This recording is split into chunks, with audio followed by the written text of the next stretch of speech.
Hey guys, welcome back to the channel. Today I have something different for you. This is something that I shot back with my dad probably 10 years or so ago, maybe 2014. My dad was a two-tour Vietnam veteran, and before you say anything, yes, I'm wearing his hat. I am not a veteran. My dad loved me and he wanted me to wear his hat, okay? So your opinion about that is not important to me. I have some of his medals and stuff over here. I actually have his, let's see, I have his Vietnam flag up here that he got for his service. He was not proud of his service for a very long time, but eventually toward the end he did start to become proud that he had served his country, and I'm glad about that. That he, found some peace with it, reconciled with it. I did not post this for a really long time because of a few things. One, just on the surface, I was afraid that folks would make fun of him, make fun of the fact that his teeth are bad and things like that. He did get them fixed at some point before he passed. He passed back in December, early December, and I was looking through some old discs, some old footage, and I wanted to share these stories. At the time that the other reason I didn't want to share it was I was kind of worried that folks would think that I was sort of coaching him. I was trying to help jog his memory. I grew up with these stories, okay? Like my whole life, from him, from his parents, his brothers and sisters. And he's having a little hard time remembering the stuff very clearly. He had had a stroke a few years before this video was recorded, and sometimes the memory connections weren't the best. So what I wanted to do was share it, but I was worried that folks would either think that either make fun of him for his teeth at the time, or that they would think that it's all put on and I'm trying to coach him. I'm actually trying to jog his memory, and there's several reasons I was worried about posting it, so I'm going to go ahead and post it now after all these years. My mom does have some stories as well. I'm going to try to record those. I will turn off the comments if they are disrespectful in the slightest, but I'm hoping that's not the case. He even had some more interesting stories that I had heard as a kid, but unfortunately I didn't have a whole lot of luck jogging those things before we started recording. So without further ado, here's the footage that we shot back then. The first time I actually saw the thing was way behind that house, that little house in Hessmer. At first I didn't know if it was a deer or if it was it had a lot of cattle out there, so I could just tell it was kind of reddish colored, at a distance.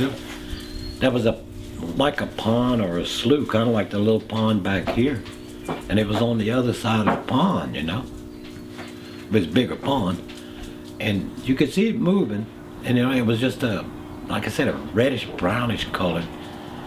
So I took it to be a cow or a horse or something at first, but then I noticed later on, I said, wait a minute, through the bushes and stuff, I said, it ain't four-legged, because it's in one little place, It's not stretched out like a horse or a cow or something. So I guess curiosity got the best of me, and to get to the other side of the pond, I had to go around the thing. I couldn't go through it. So I started going through the underbrush. And as I got closer, actually I think one of the things that got me, I started smelling something when I got closer, come to think of it. And I thought it was something rotten, because there was always dead cattle out there and stuff.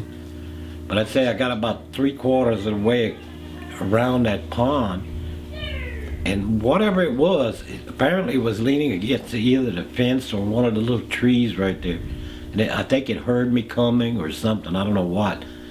And it wasn't until that it kind of stood up, you know, and looked like it was glancing in my direction. And I realized it was something real tall, you know. Mm-hmm. I'm like, oh, wait a minute.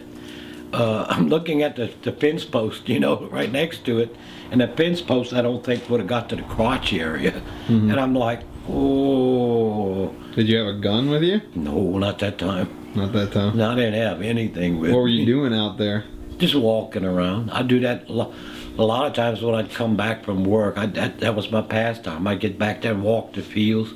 And well, I probably was doing something because one of the ponches had a sweet potato field back there. Mm-hmm. And I used to go through the rows every evening after they cultivate their things. And shoot, man, I'd fill up, you know, half a little onion bag full of beautiful potatoes, you know. Mm-hmm. So I was probably doing that. Mm-hmm. And but a lot of times I just go walking back there for the heck of it. You know, just get out, get some fresh air. You know, I was working on vehicles all day long, smell the oil and stuff, you know. It was just nice to get out in the fresh air. Mm-hmm. It wasn't long after that thing stood up, though. And like I said, it was definitely looking right at me. You could tell that because you could almost see it doing, you know, this number. Mm-hmm. And like a dummy, I'm doing the same thing because I'm trying to figure out what the heck the thing is, you know. Mm-hmm. So I tried getting a little bit closer to it, but you could almost see the thing tense up and kind of step back a little bit, you know. I said, somebody's playing a joke on me. I honestly thought it was somebody out there in some kind of gorilla suit or monkey suit or something, you know. So I watched it, and it was almost like it would mimic me, you know. If I'd move my head, try to get a better look, it was like it was trying to get a better look. So this was during the daylight, probably what, in the evening? Oh, it's just a little bit later than what it is now. There was just, you know, just enough sunlight to where you could see, but you knew that you better get home in the next 20, 30 minutes. It would be dark. Mm-hmm. And I was way back there in that little slough back there. How far away do you think it was? From the house? No, from how far do you think it was away from you at the closest point? Well, if I could see now, I could judge it, but I mean, you think, was it 500 feet away? Was it 50 feet away? Oh, I wasn't that close. It took off before I got 50 feet. I'd say maybe 100 feet or so, you know. Mm-hmm. So and when I tried to get, so fairly close. Yeah, closer than comfort. It was close enough for me, but I still wanted to get a better look because, I honestly kind of thought maybe it was some of the guys from school trying to, you know, because we used to pull pranks all the time. Mm-hmm. But never anything like that. I mean, we used to put on a little Frankenstein mask or something to try to scare the little kids, but I figured this was some school kids trying to pull a prank. When it stood up, I said, well, only if it's wearing stilts could it be a prank, you know. But then when I try to get closer and that thing start taking off a little faster, turning around and looking at me, you could hear it just knocking, you know, the dead trees and stuff down as it was going. But it was funny because it only run a short piece and then turn around to see like if I was still there, you know. Was it? You said it was tall. Was it slender or was it thick? No, it was big. It was big. So it looked like it had a lot of weight to it. Yeah. Well, I mean, you know the creosote fence post. Yeah. You know those things that are maybe 3 inches around or something. But that thing close to the fence, you look and you see like the leg looked like a tree trunk compared to that fence post. You know, I mean, so. So it looked pretty heavy. Oh yeah, I don't. Maybe two grown men together. Excuse me, could have put their hands around the leg. You know. I mean that's just guessing. You know, trying to look at the trees next to it, and the fence post, but it was big. You know, it was massive. It wasn't a skinny tall thing. It was a big tall thing. You know. It's probably hard to remember after all these years, but do you remember if its arms seemed proportionately long compared to a person's? Oh yeah, well like I said, trying to judge the height of it by the fence post, because the fence was right behind it in the tree line. And like I said, the fence posts, those are 4-foot posts. If they came up to the groin area, they were doing good, you know. So that made me think, maybe groin area is about halfway up, you know. But like you were talking about the arms and all that stuff, but you notice when it was standing up, when it would do this and it would relax for just a minute, it looked like the hands were below the knees. Yeah. You know, so wait a minute, you know, how big is this thing? Yeah, a person in a suit doesn't look like that. No, you know, and you could actually see the hands move, you know, like you go to push stuff out. So the fingers or whatever they are, they were moving too. You know? So it wasn't a hoax, not that part of it anyway. You couldn't do that. So that night, how did it end? Did it just took off in the woods? When I tried to get closer to it, like I said, it would go a little piece, you know. Then it would stop and turn around and see me. So I really thought it was somebody pulling a joke on me. So like a fool, after doing that 2 or 3 times, I said, well, me run towards it and see what happens, you know. I figured if I ran towards it, it'd probably somebody go, hey, boo, or something, you know. But when I ran towards it, it's like it shocked it, you know. And it took off. I mean, it just started howling and going through the trees. And as it was going through the trees, it turned around and looked at me. And it was the strangest thing, because I should have been shaking in my boots, but I thought somebody was pulling a prank, you know. And I actually scared the thing. It took off. And after a while, you know, just me like advancing on it like that, I guess I had it so confused they didn't know what to do. They just jumped in that water to take a shortcut back to the land, you know, instead of going around. It got on the land on the other side and looked across that pond at me like, what the heck kind of fool is this, you know? And I still thinking it was a joke. I kept my eyes on it then, because I wasn't going to go through the pond, because this was like, ooh, I don't know. It was cold weather, you know. And I wasn't about to get in the water. So I watched it for a while, and then I don't know, you ever all of a sudden start feeling tingles, you know, tingles down your spine? It was like all of a sudden then I knew it was something real, and I didn't trust it anymore, and I was scared of it, you know.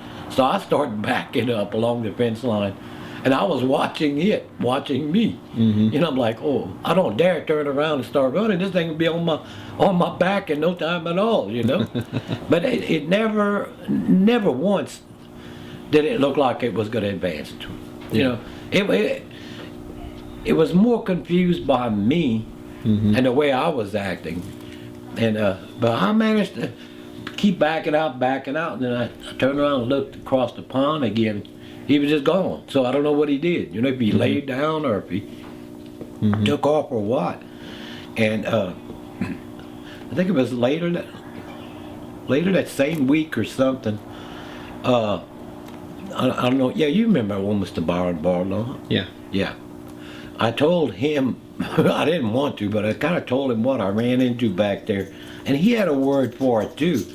And you know him with his cows, he was back there all the time.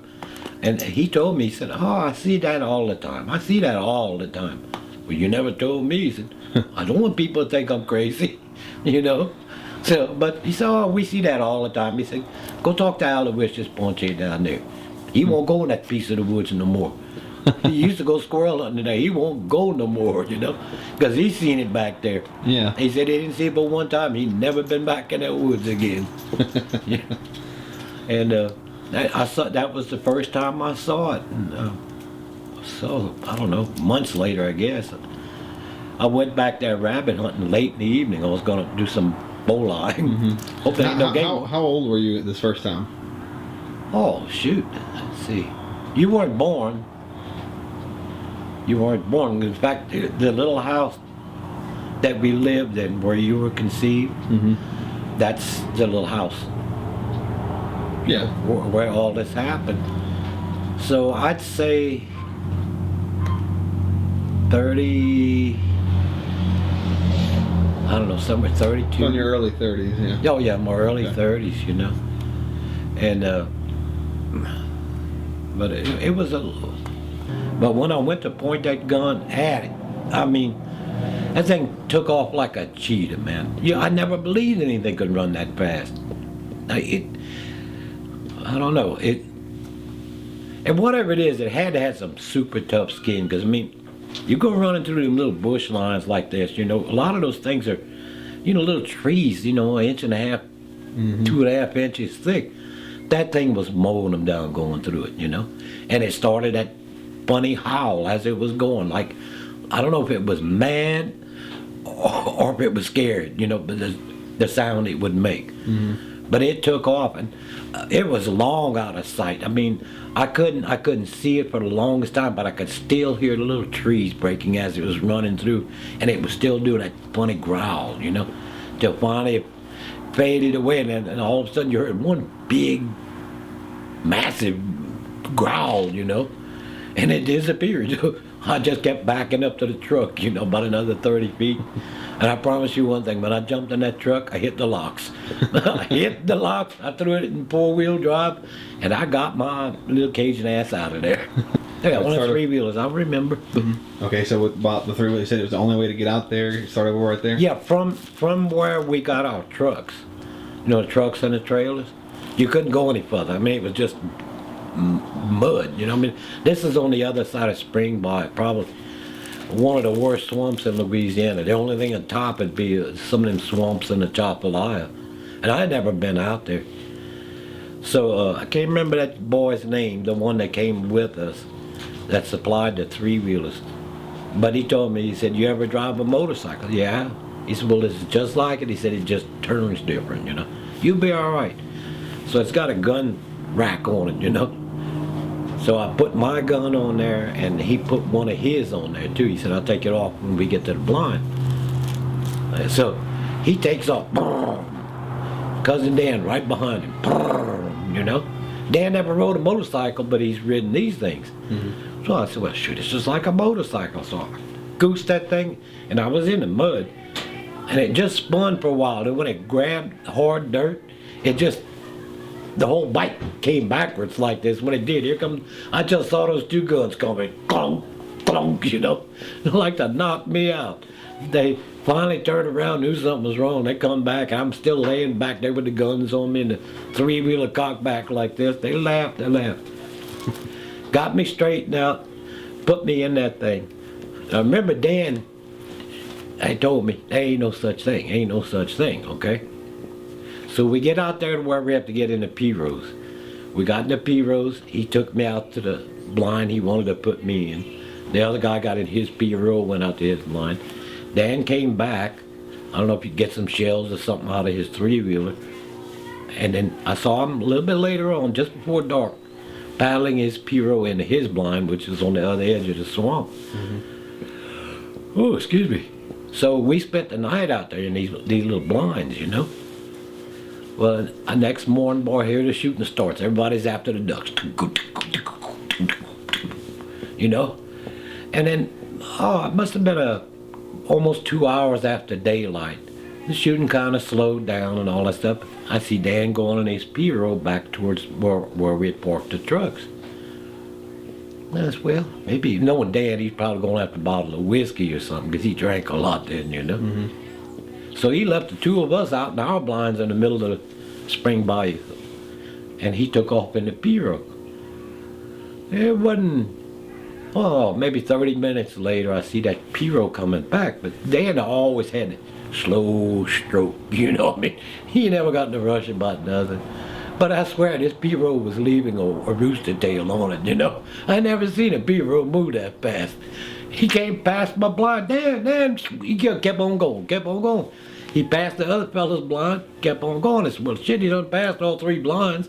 Where is he going, you know?" And then I saw him stop in this big clearing. He stopped his P-row.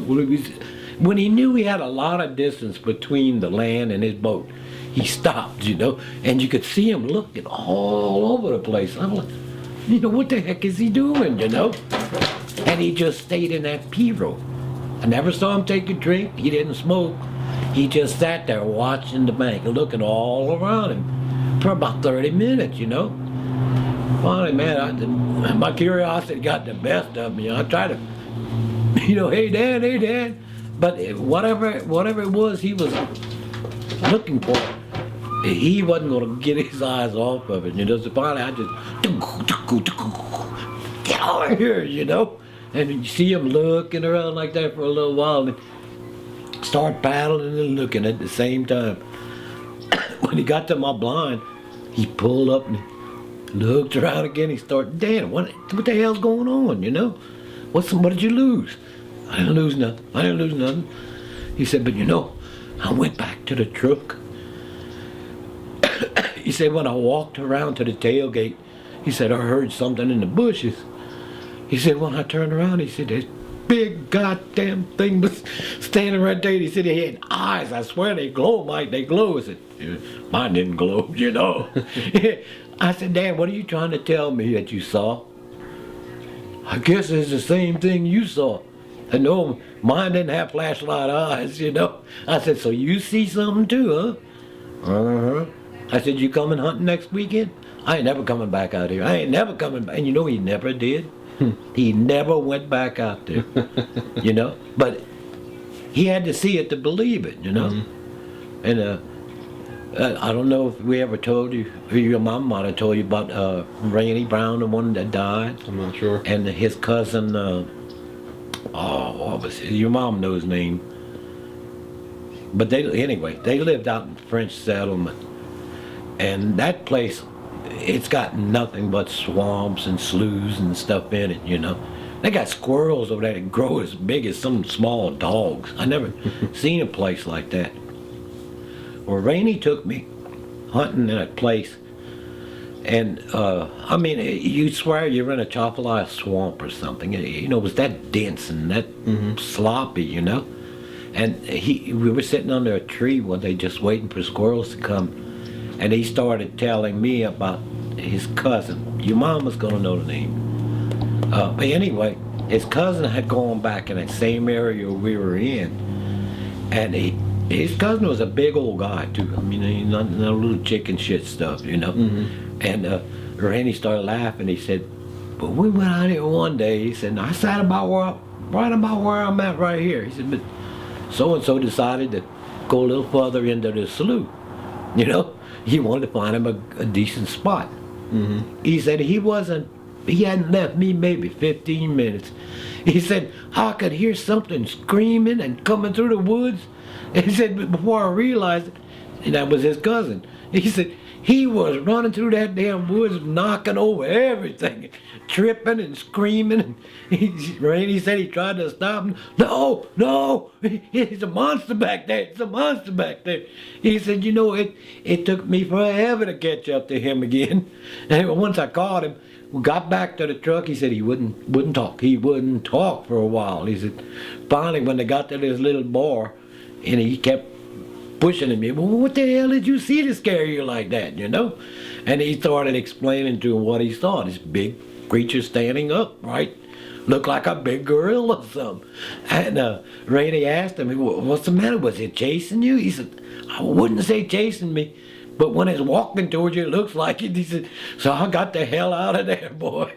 And Randy told me and your mom, everybody, he said, and you know, he ain't never, ever going back there again. He'll do without squirrel hunting. Him that likes to hunt squirrels 365 days a year, he ain't going back there to shoot no damn squirrel, you know.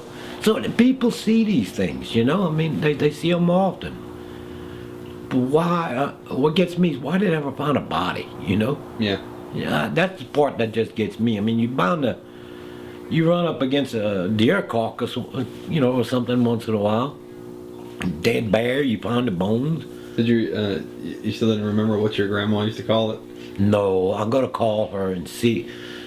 I'm gonna call my mom and see if she can remember what her mom used to call that thing.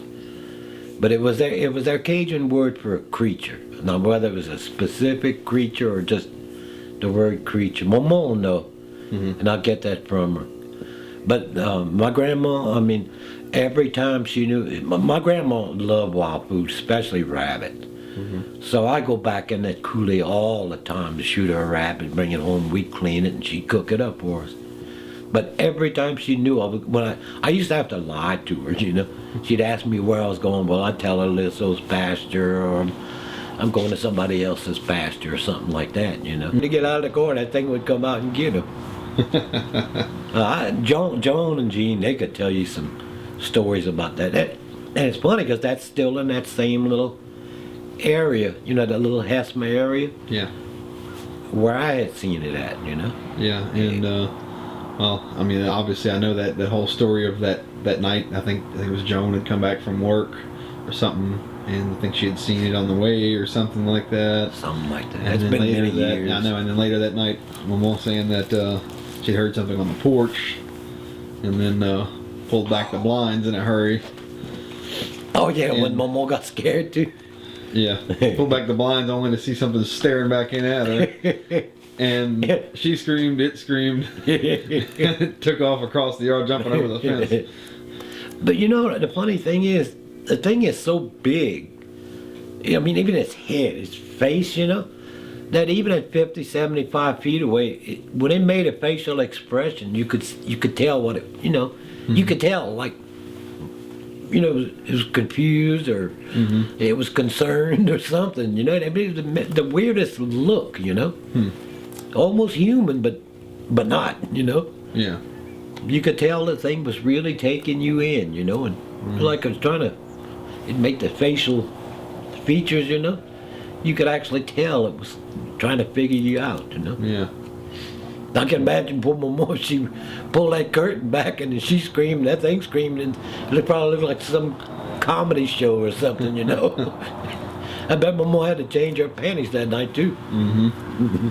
I do remember Papa saying that he had picked some fur out of the fence the next morning. Yeah. And I was a little kid when they were talking about that in the kitchen one day. And I remember him saying that he kept it in a brown paper bag for a long time Yeah. in the attic or something, but he didn't know what happened to it.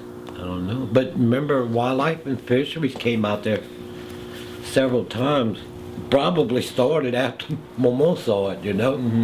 And Wildlife and Fisheries came out there several times after Daddy and them called and say, look, it's in the yard again. It's in the yard again, you know. Because they told Daddy not to shoot it, Yeah.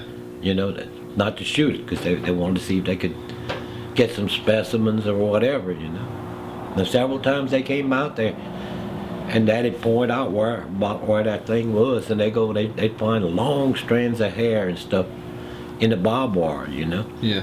And they sent it off at one time. I don't know if it was LSU or something like that. And it came back. It was definitely a mammal, but no known species, you know. Yeah. And it's more than once they came out and collected hair and stuff. That one time when that thing was ripping the fence, I guess it must have scratched itself on the barbed wire or something like that.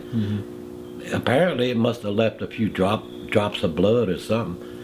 You'd think they could, well, I don't know, did they have The DNA analysis. Yeah.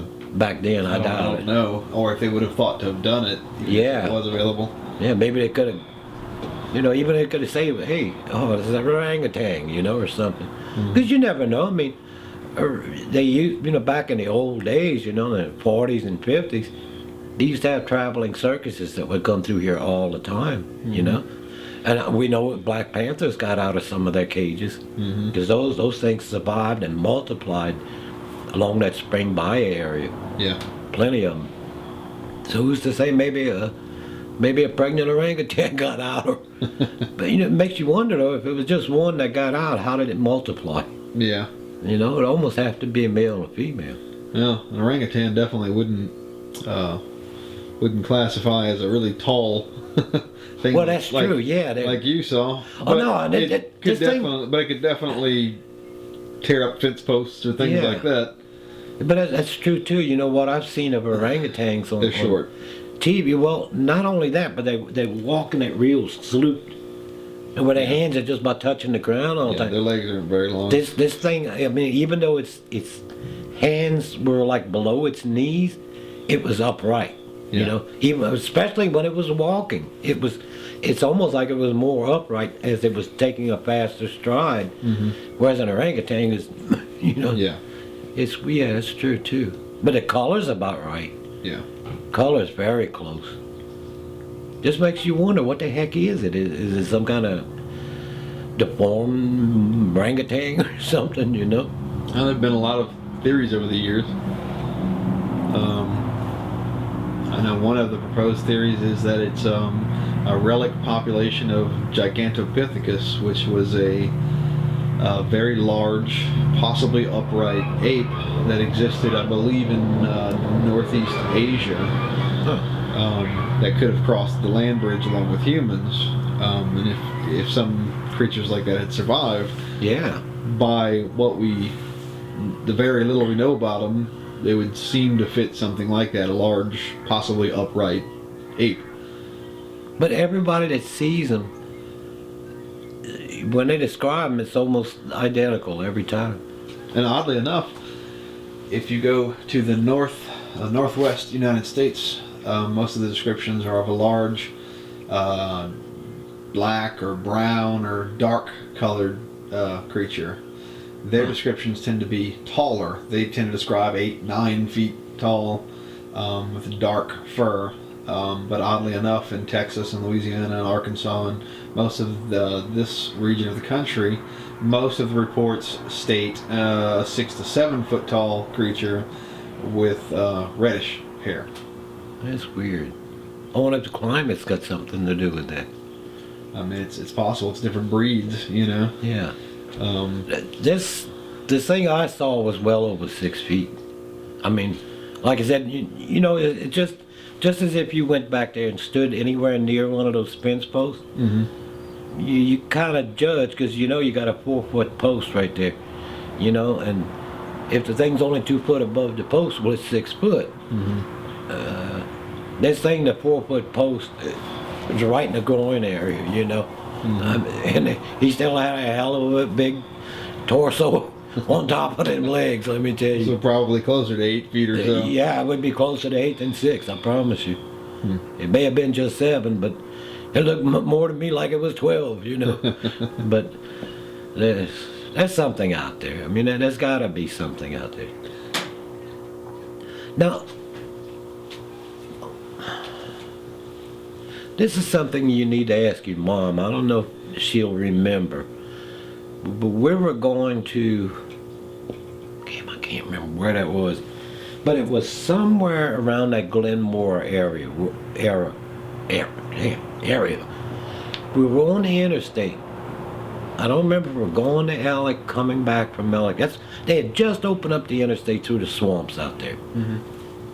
And she started all of a sudden, look at that, look at that, look at that. And I, what? Look on the fence over there. You know, she was looking, maybe 75 feet or so over to the passenger side. And I looked and I thought this has got to be a joke, you know. It was one of them big things just sitting on the fence, looking out there, but it had a little one with it that looked like it might have been about 3 feet. And all of a sudden it got off the fence, picked up that little one in one arm and started hauling ass across the thing. Ask her about that, see if she remembers. See if she remembers that. She's the one that spotted it and told me to look, you know?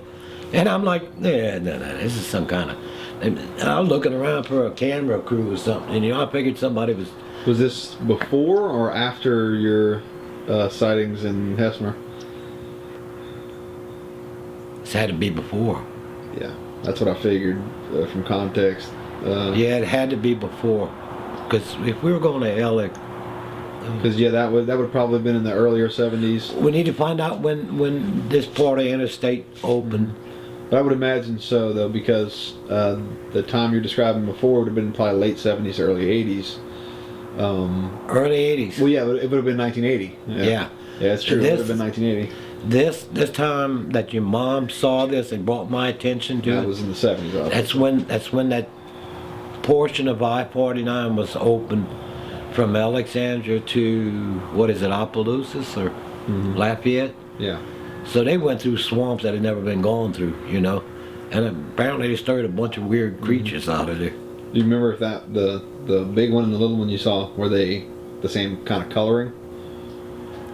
That's really bad, because at that distance I couldn't make out the little one too easily, you know. To me, trying to think back that far. Yeah. It's maybe because the big one caught more reflection from the sun or something. He had more reddish hue to him, you know. The little one, to me, it was almost a grayish brown or something. It wasn't the same color, you know. Yeah. That's not to say it wasn't going to turn that color, but it's definitely different shades of color, you know. But it must have been young, whatever it was, because, like I said, it looked like it was about 2.5, 3 foot tall. But that thing just snatched it up in one arm, and you could see the strides. Boy, it's like that thing wasn't hitting the ground, but every 12, 15 feet, you know. And it was hanging on that little one and looking around, hanging on that little one and looking around. Just kept on across that, right on the edge of the woods, but stayed in the clearing and just disappeared. Went into the woods again. And y'all didn't, I guess at that time you just didn't think much of it. No, I mean, me, honestly, I was looking around for a film truck or something. I thought maybe they were shooting some kind of, you know, spook movie or something, you know. I mean, who's going to be driving down an interstate, looking the field against the tree line, and there's these two things sitting on the fence, watching the traffic, you know? It's like, come on, you know. Ask her about that, see if she remembers that. I'll do that. I just thought of it, I don't know why, something you said a while ago. It goes to show you anybody can see him, you know? Ask her about that. Yeah. So yeah, go ahead and, Yeah, but it seems to me like, you know, at first I was like, well, I don't know nothing about this, you know, but every once in a while a little something would click. It's like, wait a minute. I do remember I had built that that little porch like on the front of that trailer. yeah. You know, that wooden porch. It seemed like I was doing something in that little back section of the trailer one day, and I could hear I could hear her screaming.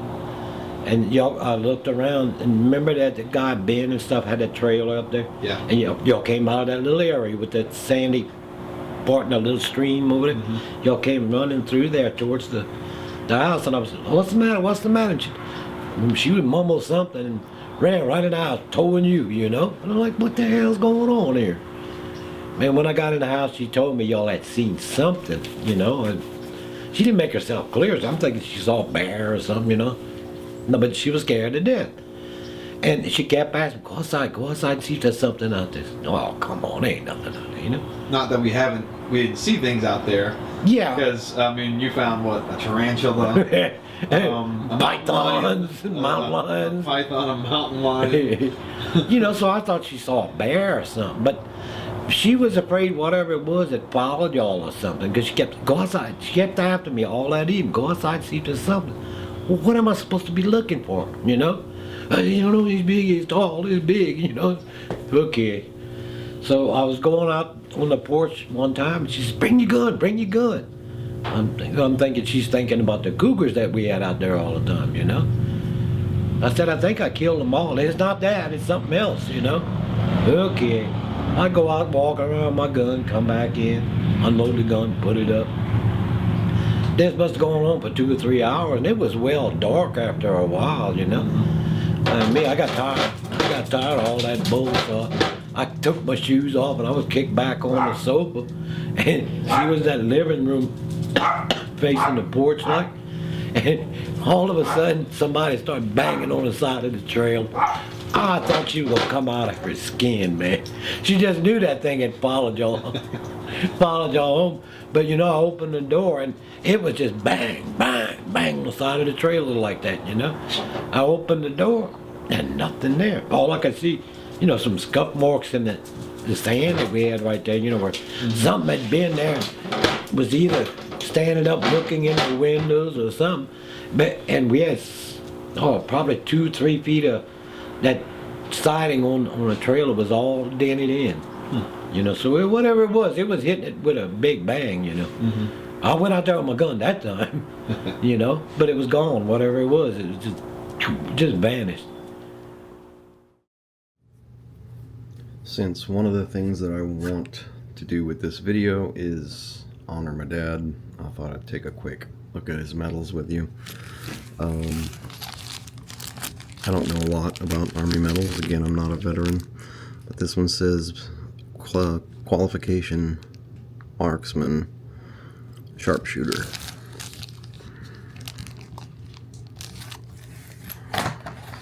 He served in the very early years of Vietnam, before the whole place was deforested, and he said it was a beautiful country.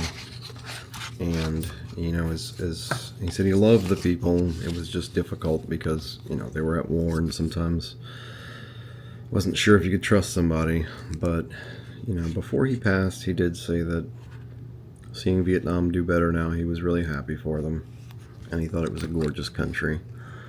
So this is the Republic of Vietnam service. This would have been the colors of their flag at the time.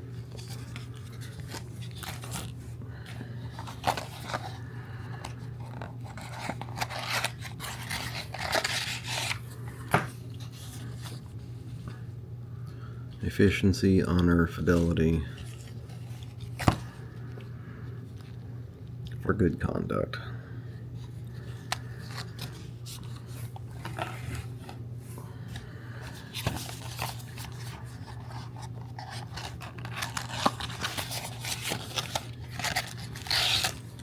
And this one is National Defense Service. So those are his service medals, at least the ones that he could get placements for. If I recall, he had more when I was a kid, but those got lost when we moved around and such. But I appreciate you guys watching the video.